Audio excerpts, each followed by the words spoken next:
नमस्कार, मैं सीमा द्विवेदी श्री शंकराचार्य महाविद्यालय के एजुकेशन डिपार्टमेंट से आज का जो लेक्चर है वह है बीएड सेकेंड सेमेस्टर के पेपर 9 से चैप्टर 2 कम्युनिकेशन टेक्नोलॉजी संप्रेषण तकनीक। संप्रेषण सूचना एवं संप्रेषण तकनीक आज शिक्षा जगत की एक क्रांतिकारी आधारशिला बन चुकी है। इसके द्वारा शिक्षण को रोचक, अत्यधिक सक्रिय, जिज्ञासु और अच्छे तरीके से संपन्न कराया जाने वाला बना सकते हैं। हम अपने रोजमर्रा के कामों में भी सूचना संप्रेषण तकनीकी का प्रयोग करते हैं। भारत की अगर हम बात करें तो भारत में सूचना संप्रेषण तकनीकी को राष्ट्रीय माध्यमिक शिक्षा अभियान के अंतर्गत शुरू किया गया था, जो दिसंबर 2004 में शुरू किया गया। संप्रेषण का अर्थ, मीनिंग ऑफ कम्युनिकेशन। संप्रेषण शिक्षा की रीढ़ की हड्डी है। बिना संप्रेषण के अधिगम और शिक्षण नहीं हो सकता। मन में आए विचारों का आदान प्रदान करना भी संप्रेषण कहलाता है। संप्रेषण जो है वो शब्द जो है वो की उत्पत्ति लैटिन भाषा के शब्द कम्युनिस से हुई है। संप्रेषण एक ऐसी प्रोसेस है जिसके अंतर्गत मनुष्य अपने विचारों का आदान प्रदान करता है। शिक्षण में संप्रेषण का अत्यधिक महत्व है। अगर हम बात करें कि संप्रेषण और शिक्षा का क्या संबंध है, तो हम सीधे तौर पर बोल सकते हैं कि संप्रेषण के बिना शिक्षा और शिक्षण करना संभव ही नहीं है। अध्यापक शिक्षण के दौरान बच्चे से बातचीत करता है, उनसे कुछ प्रश्न पूछता है, उनकी कमियों को दूर करता है, उनके जवाब सुनता है। ये सभी संप्रेषण के भाग होते हैं। मनुष्य भी अपने दिन प्रतिदिन और दिनचर्या में संप्रेषण का सहारा लेता है। हम अपने दिन प्रतिदिन के कार्य में संप्रेषण के माध्यम से उन्हें आसान बनाते हैं। संप्रेषण की परिभाषाएं। Definition of communication. संप्रेषण को अलग अलग शिक्षा शास्त्रियों ने उसे अलग अलग रूपों में परिभाषित किया है। डॉक्टर कुलश्रेष्ठ के अनुसार संप्रेषण एक गत्यात्मक उद्देश्यपूर्ण प्रक्रिया है। इसमें सूचनाओं तथा विचारों का संप्रेषण एवं ग्रहण करना लिखित, मौखिक अथवा संकेतों के माध्यम से होता है।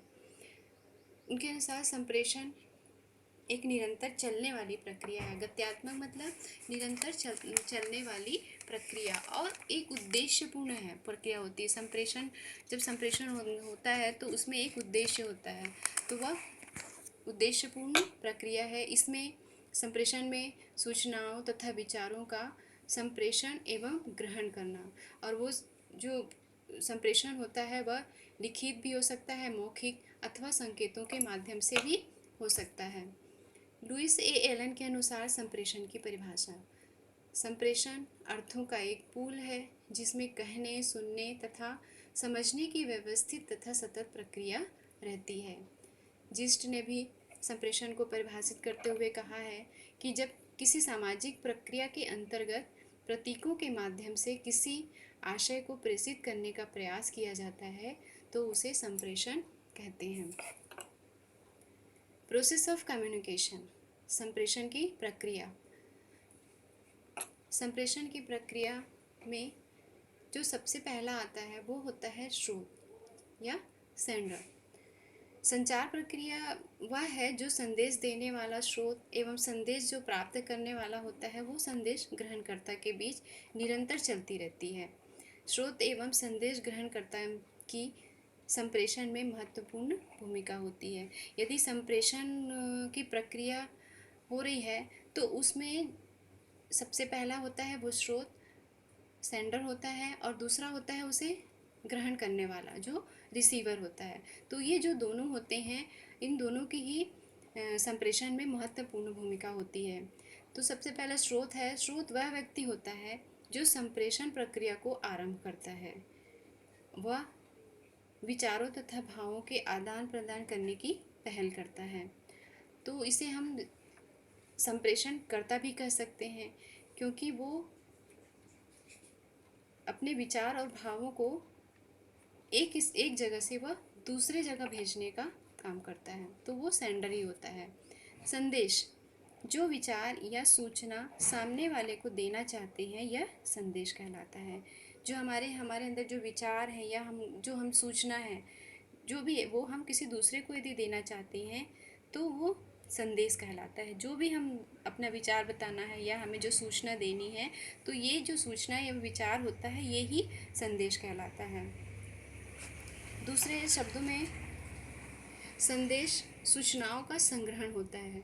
जो संदेशवाहक भेजता है, संदेशवाहक अपने मन के आए विचारों को भेजता है। संदेश जो है वो किसी भी संकेत में हो सकता है, क्या कुछ चित्रों के द्वारा हो सकता है या किसी पेंटिंग के द्वारा हो सकता है, वो किसी भी रूप में हो सकता है। एनकोडिंग, इसके बाद है संदेश के बाद आता है एनकोडिंग। जब हम किसी विचार या भावना की जो अभिव्यक्ति के लिए किसी संकेत और प्रतीक का प्रयोग करते हैं। जब हमें यदि कोई सूचना देनी है या हमारे जो विचार हैं या हमारी जो भावनाएं हैं उसे यदि अभिव्यक्त करना है, तो हम जो अभिव्यक्त करने के लिए जो भी हम जो संकेत और जो प्रतीक का प्रयोग करते हैं वही एनकोडिंग कहलाता है। इसके बाद है माध्यम। व्यक्ति या सूचनाकर्ता विचार या सूचना को सामने वाले के सम्मुख जिस साधन या तरीके से प्रकट करता है वह संप्रेषण का माध्यम कहलाता है। यानी जो हमारी जो सूचनाएं होती हैं या हमारे विचार हैं, तो जिस हमारे जो विचार या जो सूचना है जो हम जिस साधन से उसे भेजते हैं या पहुंचाते हैं, दूसरे तक पहुंचाते हैं, तो वह जो होता है वो संप्रेषण का माध्यम कहलाता है। तो जैसे ये माध्यम है, रेडियो है, तार है, भाषण है, टीवी है, मोबाइल है, ये सब हमारे माध्यम हैं। डिकोडिंग, डिकोडिंग यह वह प्रक्रिया होती है जिसमें संदेश प्राप्त करने वाला व्यक्ति संदेश स्रोत से प्राप्त संकेतों और प्रतीकों का कूटानुवाद का संदेश ग्रहण करता है। यानी जब जो संदेश भेजा जाता है, जो संदेश एनकोडिंग के द्वारा भेजा जाता है, एनकोडिंग करके फिर जिस माध्यम से भेजा जाता है, तो उस संदेश का फिर डिकोडिंग किया जाता है। उसे जो व्यक्ति होता है, वो जो प्राप्त करने वाला होता है, वो उसे संकेतों और प्रतीकों का कूट अनुवाद करके उस संदेश को ग्रहण करता है। संदेश ग्रहण करता, रिसीवर। संदेश प्राप्त करने वाला व्यक्ति ग्रहणकर्ता कहलाता है। संप्रेषण में आदान प्रदान की जो प्रक्रिया होती है, वो जो दूसरा पक्ष होता है वो होता है संदेश ग्रहणकर्ता। प्रेषक का संदेश भेजने का उद्देश्य तब पूर्ण होता है जब ग्रहणकर्ता प्रेषक के भाव विचारों के अनुरूप उसे प्राप्त कर लेता है और सकारात्मक प्रत्युत्तर देता है। यदि ग्रहणकर्ता उस संदेश को प्राप्त करने का इच्छुक नहीं है तो वह उद्देश्य अपूर्ण रहता है। इसके बाद है पृष्ठपोषण, फीडबैक। किसी भी स्रोत द्वारा संदेश किसी भी माध्यम से प्रेषित किया जा रहा हो और ग्रहणकर्ता संदेश को प्राप्त कर उसके प्रति प्रत्युत्तर देता है, तो वह पृष्ठपोषण या फीडबैक कहलाता है।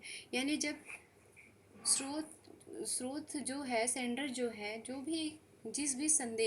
भी संदेश है वह जिस माध्यम से भी देता है, तो जब वो संदेश जो है वो ग्रहणकर्ता तक पहुंचता है, तो जब संदेश ग्रहणकर्ता होता है वो उसका प्रत्युत्तर देता है, उसका जवाब देता है, तो वह कहलाता है पृष्ठपोषण या फीडबैक। आज हमने संप्रेषण का अर्थ, परिभाषा और संप्रेषण की प्रक्रिया के बारे में समझने का प्रयास किए।